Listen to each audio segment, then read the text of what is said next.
కూడా చూస్తే హాగరు ఆత్మ ఎలాంటిదంటే తన యజమానురాలను నీచముగా చూసేటటువంటి ఆత్మ. అది ఏంటంటే అది చెప్పండి. యజమానురాలను ఎప్పుడైతే ఈమెకి బిడ్డలు పుట్టారో, యజమానురాలికి బిడ్డలు లేరో, యజమానురాలి మీద ఏం కలిగిందంటే ఈమెకి నీచమైన స్వభావం కలిగిందంట, నీచమైన ఆలోచన కలిగిందంట. చూసావా, నాకు బిడ్డలు పుట్టారు, నీకు బిడ్డలు లేరు, నువ్వు యజమానురాలు అయితే ఎవరికి కావాలి, నీకేం లేరు, నువ్వు గొడ్రాలువి, నీకు పిల్లలు లేరు, నీ భర్త ప్రేమను నేను పొందుకుంటున్నాను అని యజమానురాలి మీద ఏం చూపించిందంట?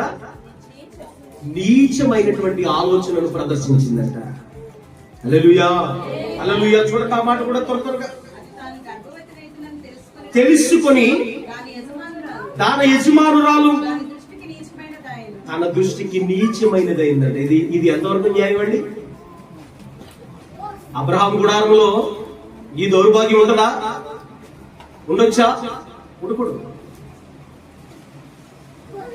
చూడండి, కొన్ని సందర్భాల్లో ఈ దరిద్రమైన ఆత్మ మనలో కూడా ఉంటుంది.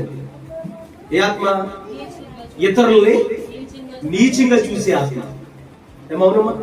నేనే పెద్ద భక్తి పరురాలను అన్నట్టు, నేనే పెద్ద ఏదో ఇది అన్నట్టు, నేను కాబట్టి ఇలా ఉన్నాను అన్నట్టు, నేను కాబట్టి ఇంత మంచి వస్త్రం కట్టుకున్నాను, నేను కాబట్టి ఇంత మంచి తింటున్నాను.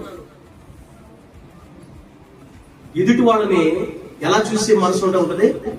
నీచంగా చూసే మనసు ఉంటది. దయచేసి ఆ మనసును తొలగించుకోండి యేసు నామములో. హల్లెలూయా, హల్లెలూయా.